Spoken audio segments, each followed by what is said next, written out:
Donc en parlant prévention, justement, je sais que Osalis organise un événement très important qui va permettre d'avoir une perception justement différente et de la prévention et aussi, je pense, de la maladie en tant que telle. Est-ce que tu peux nous en dire un peu plus?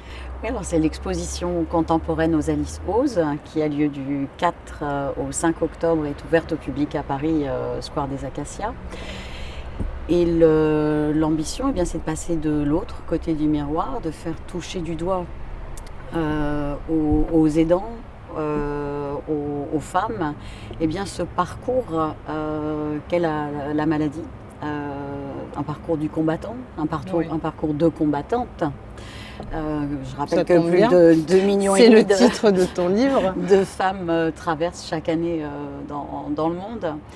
Et ce passage de l'autre côté du miroir, qui est intéressant aussi pour le corps médical, c'est essayer de mieux comprendre ce que les femmes traversent pour mieux les aider.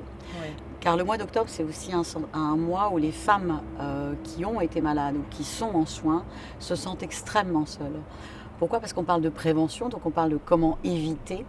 Et lorsque vous avez été confronté, la réalité du cancer du sein, c'est aussi la perspective de la récidive. Oui. Cette perspective, elle dure 5 ans, 10 ans. Elle s'accompagne de traitements qui nous sauvent la vie, qui permettent d'éviter ou de mieux prévenir les récidives. Mais elle s'accompagne aussi d'effets secondaires extrêmement importants. Et à ces femmes qui sont en souffrance, ou à ces aidants, ou à ces amis qui ont envie de partager avec elles, eh bien, on va proposer, à travers une exposition contemporaine, un parcours sensoriel de la maladie, du diagnostic, jusqu'à la résilience, parce que Osalis, c'est aussi un message de vie. Et dans cette exposition, on en voit aussi un message fort de vie. Oui. Il y a une vie. Lorsque l'on a la chance de pouvoir rebondir, eh bien, il y a une vie après le cancer du sein.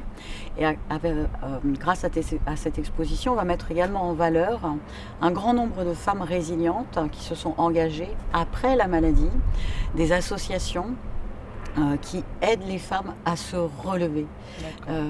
Voilà, donc ça promet d'être extrêmement intéressant. Écoute, je l'espère, et j'espère que ta communauté et les femmes qui te suivent auront envie, ce mois-ci, de parler différemment de la féminité, oui. D'avoir un autre regard sur la féminité, sur la beauté, un regard plus libre et plus responsable, oui. Un regard de vie. Donc vous êtes toutes les bienvenues. Et nous viendrons.